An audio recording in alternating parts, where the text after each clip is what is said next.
본인은 이전 삶의 주제 중 하나가 죄책감이었습니다. 아마도 어릴 때부터 마음속에서 알게 되었고 특히 가장 활동적인 청소년, 청년기에는 가장 심하였습니다. 어떻게 극복하게 되었는지 그 과정을 기록해 봅니다. 아주 어릴 때 어머니의 강한 완벽주의 성향을 이어받았습니다. 본인이 그 유전자도 물려받았고 아무것도 모르는 때 이미 마음 가장 밑바탕에 가장 중요한 기반으로 자리 잡았습니다. 이렇게 해야 한다. 어른들에게 인사해야지. 착하게 살아야지. 순종해야지. 동생들 잘 보살펴야지. 이러한 말이 아마도 귀에 못이 박히도록 들었고 받아들였습니다. 어른들에게 순종적이지만 무엇인가 주체적으로 할 수 없었습니다. 하는 일마다 간섭하시고 지시하고 어떤 기준으로 계속 말을 했기 때문입니다. 6살 때부터 엄마 따라 교회에 갔습니다. 착하고 순종적이다. 선생님, 목사님 말씀을 잘 듣고 그대로 실천하려고 노력하였습니다. 교회에서도 중점으로 들리는 말씀이 어른에게, 부모에게 순종하라. 착하게 살아야 한다. 법을 잘 지켜야 한다. 죄를 회개해야 한다. 예수님은 나의 죄를 위해 돌아가셨다. 동생과 사이좋게 지내야 한다. 이 말을 학교나 가정에서 그대로 지키도록 노력하였습니다. 또 지키니 칭찬을 받음으로 더 행동이 강화되었습니다. 철이 좀 드는 사춘기 때 본인은 교회에서 목사님 말씀을 가정과 학교에서 그대로 지키도록 노력하였습니다. 나의 기준으로 좀 더 완벽하고 높은 기준을 정해놓았습니다. 이 기준은 본인이 정한 것도 있지만 대부분 엄마를 통해 배웠습니다. 그런데 본인이 세우는 기준이 100이라면 가정과 사회에서는 10 정도 수준까지밖에 도달하지 못하였습니다. 어느 순간 지키지 못하는 나 자신을 보면서 죄책감이 생기기 시작하였습니다. 죄책감을 의식하는 순간 더 많은 죄책감이 밀려왔습니다. 왜냐하면 현실에서는 그 100을 지킬 수 없기 때문입니다. 본인은 노력하고 집중하고 굳센 의지를 가지면 지켜질 줄 알았습니다. 그러나 고작 하루나 이틀만 지킬 수 있을 뿐이었습니다. 그 이후에도 굳센 의지로 해보고 굳센 의지가 풀어지고 집중력이 약해지니 지키지 못하게 되고 결국 죄책감이 여지없이 오게 되었습니다. 죄책감은 거기서 끝나는 게 아니라 우울, 실망, 배신감이 같이 오며 결국 나 자신의 존재까지 깎아내리며 나를 덜 떨어진 인간, 나는 쓸모없는 인간, 태어나지 않아야 하는 인간, 하나님 앞에 언제나 징계와 책망을 받는 인간으로 귀결되었습니다. 그러니 꽃다운 청춘인 사춘기 때 얼굴은 늘 수심이 가득하고 피부는 푸석푸석거리고 찡그려 있고 세상의 고민은 다 가지고 있고 마음은 부글부글 끓어오르며 답답함과 우울함에 미칠 지경이었습니다. 숨을 쉴 수 없었습니다. 내 마음속에서 벌어지는 일에서 내가 도망칠 수 없었습니다. 교회의 부흥회에 참석하여 예수님의 십자가의 보혈로 다시 깨끗함을 받고 더 굳센 마음가짐과 할 수 있다는 신앙적 신념을 가지고 믿음을 가지고 또 도전하였습니다. 그러다 3일 지나면 다시 어기고 지키지 못한 자신의 의지를 질책하고 책망하면서 죄책감이 또 나타납니다. 계속 이 패턴으로 돌아갔습니다. 이 당시 본인은 하나님은 무서운 하나님, 죄를 지으면 혼내는 하나님, 항상 내 옆에서 나의 행동을 보고 평가하며 매를 들고 있는 하나님, 예수님은 이 죄를 씻어주시는 분으로만 알고 있었습니다. 본인이 지은 죄라고 하면 동생들과 사이좋게 지내지 않는다, 부모님 말을 어기고 대든다, 기타 등등 이것이 대부분이었습니다. 일반 대학을 다닐 때는 패스하고 신학대학을 다닐 때 죄에 대해 더 깊은 내적 갈등을 겪었습니다. 이제 일반인이 아니라 목회자가 될 사람이고 거기에 따라서 신학까지 배우니 죄에 대해 더 깊이 알게 되고 나의 내면의 죄성을 더 발견하며 노력하고 성결하게 살아야 한다는 기준이 더 강하게 자리 잡았습니다. 이때 성결교단에 있었기 때문에 기준이 더 세밀하고 자세하게 자리 잡았습니다. 성결이 가장 중요한 키워드였습니다. 기도해야 한다. 마음도 더 성결해야 한다. 말을 조심해야 한다. 찬송과 기도를 쉬지 않고 해야 한다. 술과 담배는 당연히 하지 않아야 한다. 여성들의 음란한 생각을 하지 않아야 한다. 놀지 않아야 한다. 기타 등등. 신학을 배우면 배울수록 부흥의 유명한 목사님이 오셔서 성결함으로 인도하고 이제 예배의 빈도가 더 많아질수록 위의 기준들이 더 많이 나의 마음을 장악하기 시작했습니다. 그러나 내 마음속에서 지키려고 노력하는 의지의 한국인인 마냥 곧대로 밀고 나가고 며칠 지나면 힘들고 에너지가 거의 없이 파김치가 되어 있는 본인을 꼭 발견합니다. 신학대학 내내 제대로 놀러 간 적도 없고 연애를 제대로 해본 적도 없고 마음이 쉰 적도 없고 열심히 공부하며 도서관에서만 거의 살았습니다. 제대로 숨을 쉬어 살아본 적이 없습니다. 나의 에너지는 언제나 내 마음의 죄의식과 죄책감이 중심이었습니다. 그것밖에 보이지 않았습니다. 결혼하고 단독으로 목회하면서 조금은 포기한 마음이라 마음은 좀 편했습니다. 즉, 내 마음이 지킬 힘과 의지가 조금밖에 없음을 알았고 지키지 않아도 외면하고 다소 뻔뻔하게 뭉개면서 살아왔습니다. 그러나 이 마음은 가장 깊숙이 자리 잡고 있는 죄책감 위에 자리 잡고 있기 때문에 조금 희석은 되어도 깊이 자리 잡지 않았습니다. 목회 삶이 바쁘고 각박하여 자녀를 키우기 바쁘다 보니 점점 외면하였습니다. 더불어 나이가 들어가면서 뭉개고 뻔뻔함은 더 커졌습니다. 한편 죄책감이 어떻게 해결할 수 없는 불가능한 영역임을 알았습니다. 어느 순간 예수는 그리스도를 배우고 알게 되었습니다.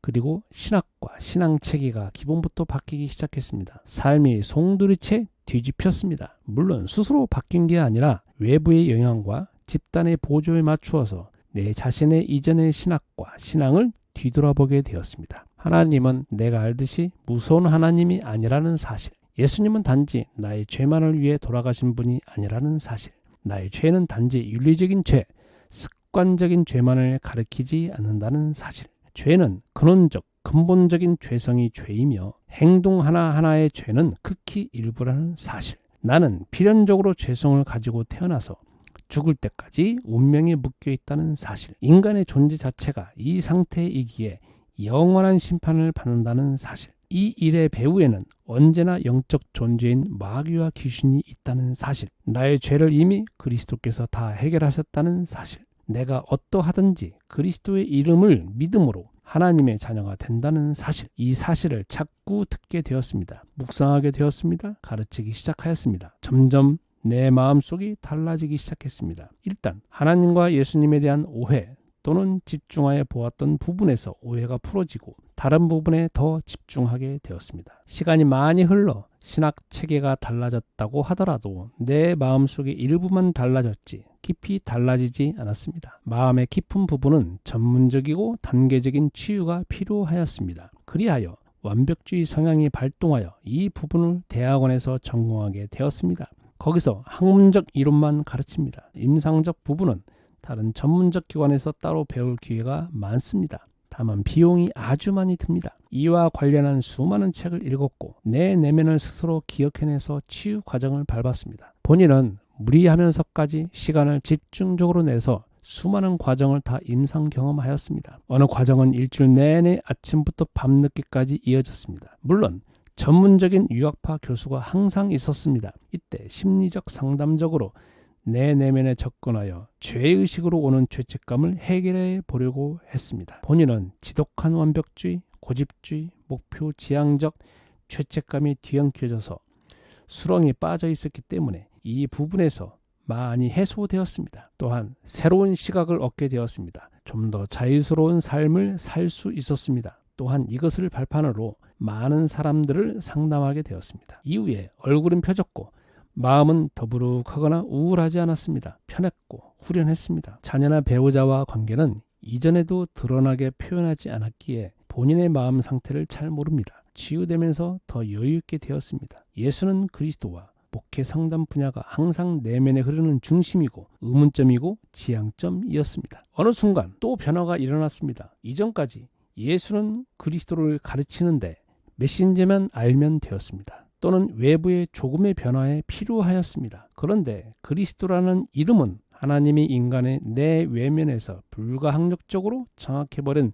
마귀의 세력을 깨트리는 유일한 이름으로 주셨다는 사실입니다. 인간이 세상에서 가장 알아야 할 재앙을 주는 영적 존재는 마귀라고 성경에서만 하나님이 폭로하셨습니다. 그리고 마귀는 외부가 아니라 바로 내 내면에서 마음에서 한 평도 안 되는 마음속 깊은 곳에서 집중적으로 나를 공격하고 있습니다. 나를 잘 알고 있습니다. 나는 외부의 활동이 아무리 바쁘게 하여도 내 내면에서 벌어지고 있는 일을 안다고 하더라도 이 영적 존재인 마귀를 알고 이길 수 있는 이름과 이기는 행동을 하지 않으면 나는 항상 패배할 수밖에 없습니다. 또는 나는 속일 수도 없고 도망칠 수도 없습니다. 그리하여 나는 새롭게 안 사실을 기록해 봅니다. 인간은 재앙 가운데 살아가는 존재라는 사실. 인간은 그 재앙을 운명, 팔자, 굴레, 저주라고 알고 스스로 안고 간다는 사실. 이 재앙은 살아있는 영적 존재인 마귀, 귀신들의 영향력과 존재를 과시한다는 사실.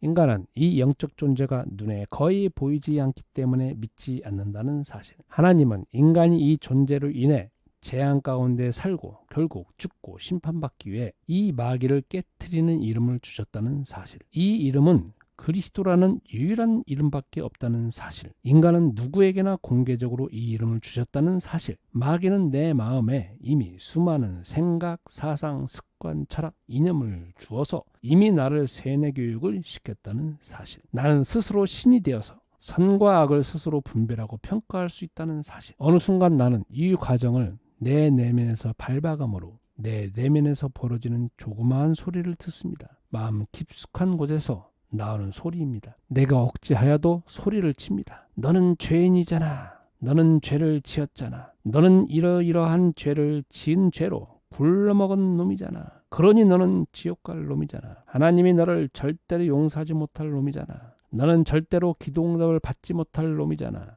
너는 싹수가 없는 놈이잖아. 너는 마음속에서 수많은 나쁜 죄된 생각만 하는 놈이잖아. 이제는 이 소리를 깊이 느껴봅니다. 이미 신학적 상담적으로 이론이 탄탄하게 구축되어 있습니다. 눈에 보이지 않는 존재가 있음이 감지됩니다. 또한 끊임없이 본인을 수렁에 빠지는 말만 하는 메시지를 들어봅니다. 내가 굳센 의지로 없게 만들지 못함을 압니다. 이 존재가 크기와 모습이 보입니다. 그리하여 하나님의 약속을 믿고 예수는 그리스도, 예수는 그리스도를 고백하고 이 죄책감을 가져다주는 마귀의 머리는 깨어질지어다 라고 선포합니다. 계속합니다. 소리치면서 합니다. 처음 이 내용처럼 했을 때 본인은 수많은 다른 생각이 휘몰아 왔습니다. 미친 거 아니야? 지금 시대의 마귀가 어디 있어? 이거 반지성주의 아니야? 이 과학 문명의 시대에 웬 귀신 같은 소리야? 너 신학한 거 아니야? 너 김某某라는 사람처럼 모든 것을 귀신으로 치부하는 거 아니야? 너는 배 어디에서 귀신에 대해서 배운 거 아니야? 그러나 본인은 갑자기 달라진 게 아니라 서서히 인생에서 이러한 과정을 겪었기에 놀라지도 않았고 포기하지도 않았습니다. 그리고 이론으로만 머물러 있지 않았습니다. 계속 예수는 그리스도라는 이 위대한 비밀을 내 마음속 죄책감이 몰려올 때마다 선포하고 고백하면서 점점 내 마음 깊은 곳에 변화됨을 느끼기 시작했습니다. 이 글을 쓰면서 본인은 60년 인생의 죄책감이 가장 큰 이슈 중 하나였습니다. 아마도 싸이의 노래처럼 뭐뭐 했으면 어땠을까라는 가사처럼 내가 만일 꽃다운 나이인 청소년기, 청년기 때 죄책감을 떨쳐내었더라면 또는 해결했더라면 본인의 인생은 자유스럽고 가지고 있던 하나님이 주신 재능을 마음껏 펼쳐 보이지 않았을까 생각합니다. 이 글을 쓰면서 죄책감이라는 키워드가 네이버 검색에 많이 나옵니다. 특히 낙태로 인한 죄책감이라는 단어로 연결돼서 나타남을 봅니다. 신앙적 죄책감은 거의 나오지 않습니다. 그로 인하여 때에서 35세까지 주로 검색합니다. 이 단어를 검색하면서 슬픔, 분노, 부작용, 고통, 불안의 감정이 나타납니다. 낙태라는 단어는 여러 측면에서 볼 수 있지만 주로 네이버에서는 건강, 시술, 비용, 병원과 관계된 의학적 입장에서만 보입니다. 낙태로 인한 종교적, 신앙적 부분은 나타나지 않습니다. 낙태는 수많은 전후 과정이 있습니다. 생명과 관계된 일입니다. 현재를 포함하여 영원까지 관계된 일입니다. 낙태를 하였다면 의학적, 건강적 측면만 부각되고 있지만 내면에서, 마음에서 벌어지는 일들은 다른 사람의 눈에 보이지 않지만 당사자에게 치열하게 내적인 진리에 대한 정리와 실제로 영적인 존재와 싸워야 할 분야입니다. 저절로 마음이 아물어지지 않습니다. 마무리를 짓겠습니다. 본인은 60년 인생을 살면서 죄책감이 가장 큰 이슈였습니다. 그런데